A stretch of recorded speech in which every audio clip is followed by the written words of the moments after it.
देखिए, मैंने एक सवाल पूछा था, उसमें मुझे खोखा में धोखा दिखाई दे रहा है, क्योंकि इस खोखे के खेल में, खाली खोखे में बहुत बड़ा धोखा हुआ है कि जो 76 रुपये प्रति किलोग्राम बिक रहा था, जो खोखा, वो 11 रुपये 98 पैसे प्रति किलोग्राम भी बिका है।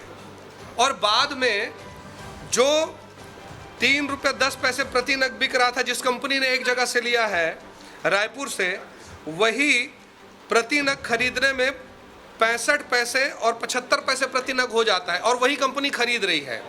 तो ये कहीं ना कहीं इस बात को इंगित कर रहा है कि बहुत कुछ मिली भगत रही होगी बहुत सारे कॉन्ट्रैक्टर्स के साथ। दो स्थानों पे टेंडर नहीं हो पाया था, और टेंडर नहीं हो पाने के कारण बाजार मूल्य में उसे बेचा गया। यह बाजार मूल्य कौन तय करता है और किस दर से इन खोखों को खरीदा गया और बेचा गया, इस पे मुझे लगता है गहन और गहरी जांच की ज़रूरत है। इस विषय पे मैं माननीय मंत्री जी को निवेदन करूंगा कि इस पे और जांच की जाए, और ऐसे में जो दोषी अधिकारी हैं उन पे कार्रवाई की जाए।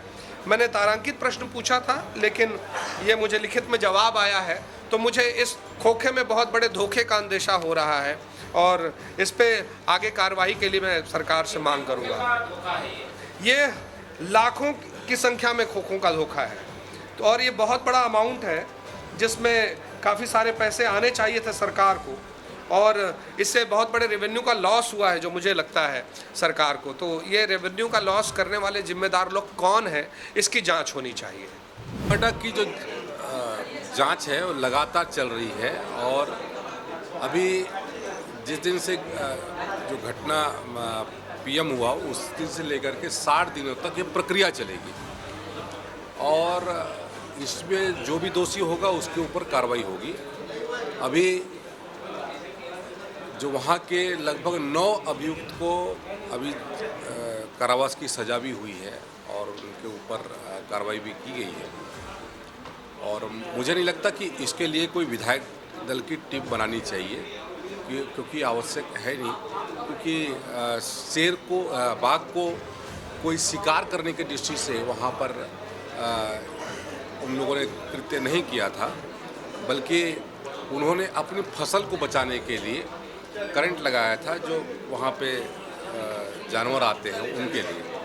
लेकिन अब जो मामला है, तो मामला दर्ज हुआ है, और उसके साथ साथ उस पर कार्रवाई भी हुई। न्यायिक जांच नहीं कहा था, न्यायिक प्रक्रिया कहा था। एक प्रक्रिया होती है, उस प्रक्रिया में 60 दिनों के भीतर में संबंधितों पर कहते हैं मामला दर्ज करना होता है, और उनमें विभागीय अधिकारी, वन विभाग के अधिकारी के माध्यम से उसकी जांच की जाती है। तो उसकी जांच लगातार चल रही है।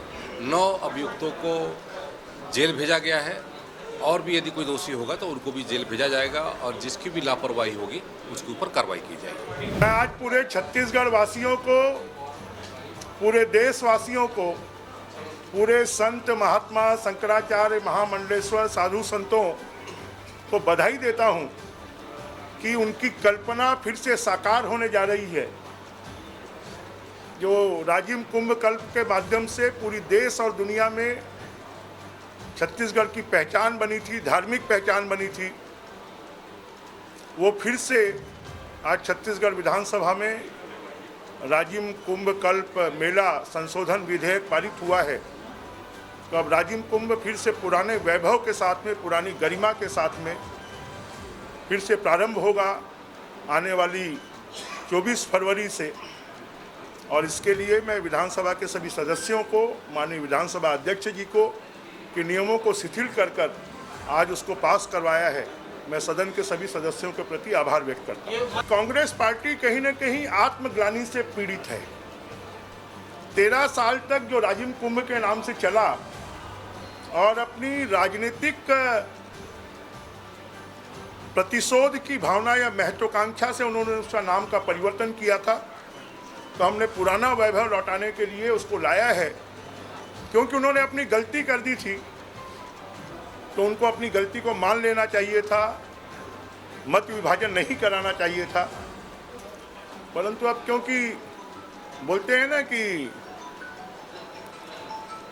जाको प्रभु दारुण दुख देही, वहाँ की मति पहले हर लेही, तो उनकी मति जो है वो भगवान ने हर दी है।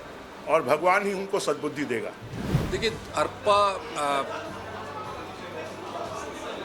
भैंसाझार की जो योजना है वो लगभग 25,000 हेक्टेयर को सिंचित करने की योजना है, जिसमें हमारे कोटा ब्लॉक के 40 हेक्टेयर और तखतपुर के लगभग 19,000 हेक्टेयर और अपने बिल्हा का 5,500 हेक्टेयर के तहत सिंचित होना है, जिसमें हेडवर्क्स के पूरे काम हो चुके हैं और जो थोड़े मोड़े कार्य हैं जिसमें लगभग 8-8.5 करोड़ की कार्य शेष है, उस कार्य को भी पूरा करने की कार्रवाई की जा रही है।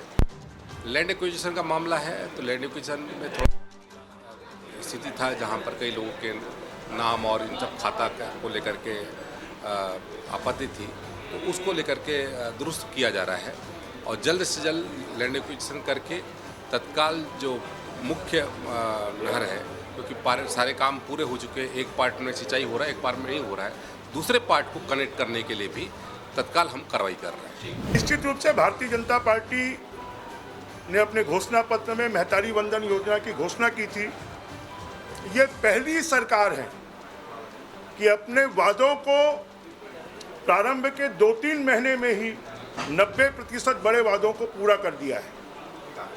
अब फॉर्म आए हैं, उनकी समीक्षा होगी, उनकी जांच होगी और उनके आधार पर मार्च के पहले महीने से इसका प्रति माह लोगों को मिलना भी शुरू हो जाएगा। देश प्रदेश की सभी बड़ी खबरों से जुड़े रहने के लिए हमारे YouTube चैनल को लाइक, शेयर और सब्सक्राइब करना ना भूलें।